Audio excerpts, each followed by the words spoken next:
Hello, darlings. Day 97, week 14.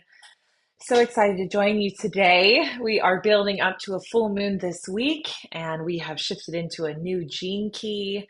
We were in gene key 1 over the last couple of days, which I certainly will do a diary on that one because it is so beautiful.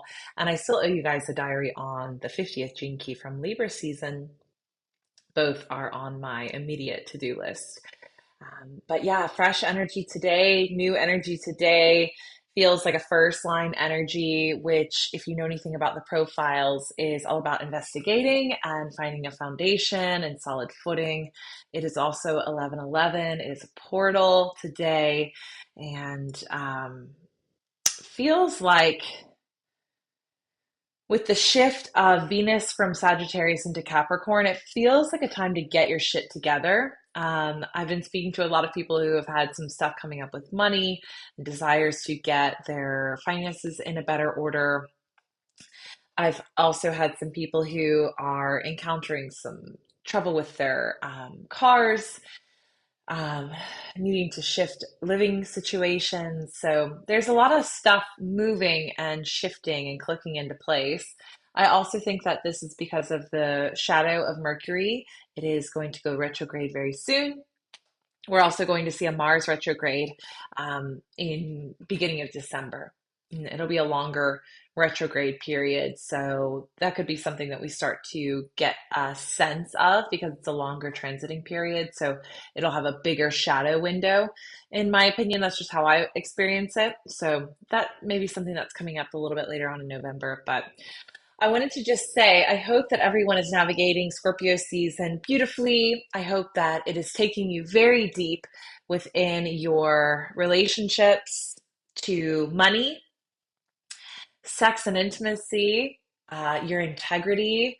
Hopefully, it's taking you deeper into understanding the occult, the mysteries, and maybe encouraging you to take a dive into understanding your dreams or your mental world or anything that's invisible to the naked eye.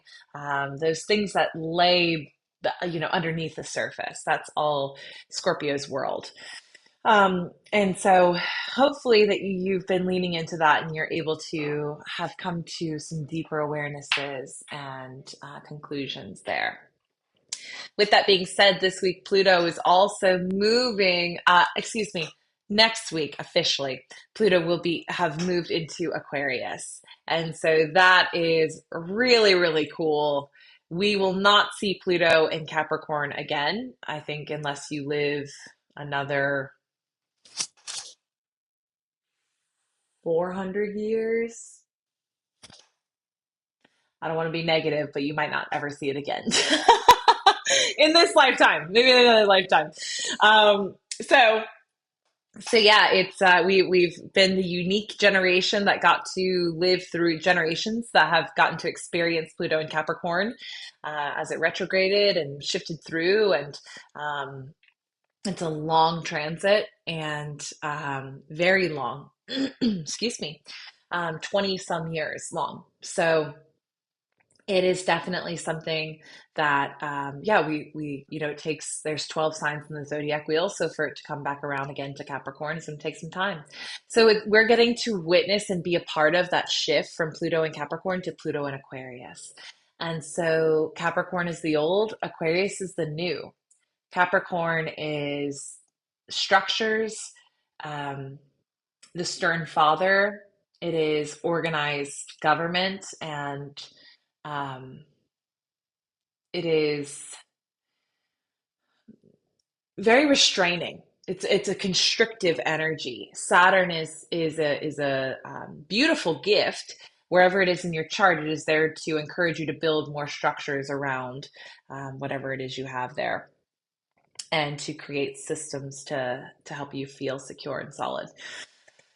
It can be restrictive. So a lot of people with a Capricorn moon, for instance, they have Capricorn is ruled by Saturn, and so they have this natal placement that they will have to learn how to understand, because Capricorn and Saturn is there constricting the emotions and potentially making the native with that placement feel very limited or very hard on themselves, or like it's not okay to feel, and definitely not okay for others around them to feel. And so there's a restriction there within the emotional world. There could also be stuff around the mother, maybe a restriction of how much care they were given.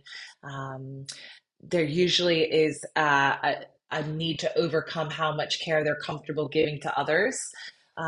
And so, anyway, this is just an example. This is an example I give a lot because I've attracted a lot of Capricorn moon signs. My ex husband had a Capricorn moon sign. Some of my dearest friends have had Capricorn moon signs, and it's no surprise. My moon sign is Cancer, and so it's the direct opposite, and it has that traditional value system the same way Capricorn does. It just approaches it through the emotions, whereas Capricorn very much so approaches it through um, the material. So that's why it can be, a placement that encourages emotional development of intelligence for the native that's carrying it. So I'm just using this as an example to give you an understanding of how Capricorn energy could potentially look.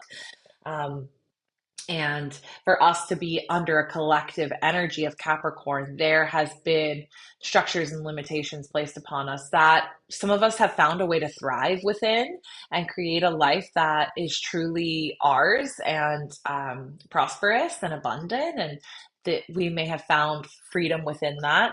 And some of us may have felt extremely pinched off and pressed down and controlled and not able to express and be free. So now, as we're witnessing that Pluto shifting into Aquarius, there's the potential of new ideas, expansion in the sense of developments in technology, free thinking, more freedom of speech, hopefully. Well, hopefully, right? Who am I to say if that could be a good thing, bad thing? It's not for me to judge, but Aquarius energy is a mental sign, it's an air sign, and it's also a fixed sign. So we're moving from a cardinal earth energy to a fixed air energy. So there could be a lot of free thinking, but then narratives that we are told we must believe because it's ideas and thoughts in the realm of innovations. But then there's that fixed energy. So the elites are the people who are hopefully in some way nominated as a voice of the people, um, will hold that responsibility with great care because they will be able to influence, and it'll be less likely there'll be wiggle room around that idea because the fixed signs can be quite stubborn. Um, yeah, if you know a fixed sign, Taurus, Scorpio, Aquarius, then they can be extremely hard headed. So there's that. Oh, I'm missing one. Am I? Leo. I'm sorry. There's four. So yeah, Leo, Scorpio, Aquarius, Taurus. There's one for every element.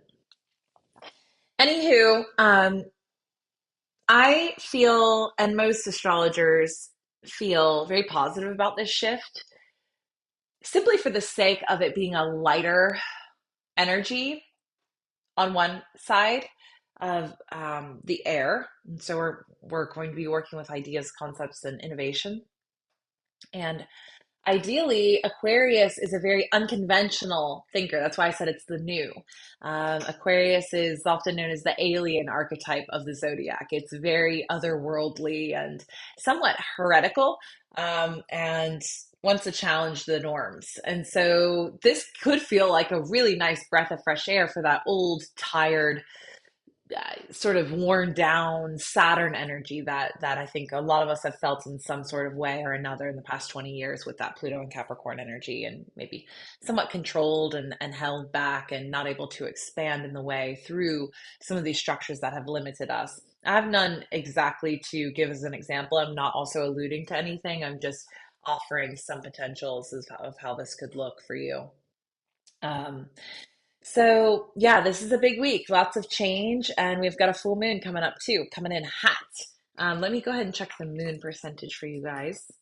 I love to use the app called The Moon. Let me make sure my AirPods are still connected. They are. Okay. So we are 78% full, and the moon is in Pisces today. Very nice. Very nice energy.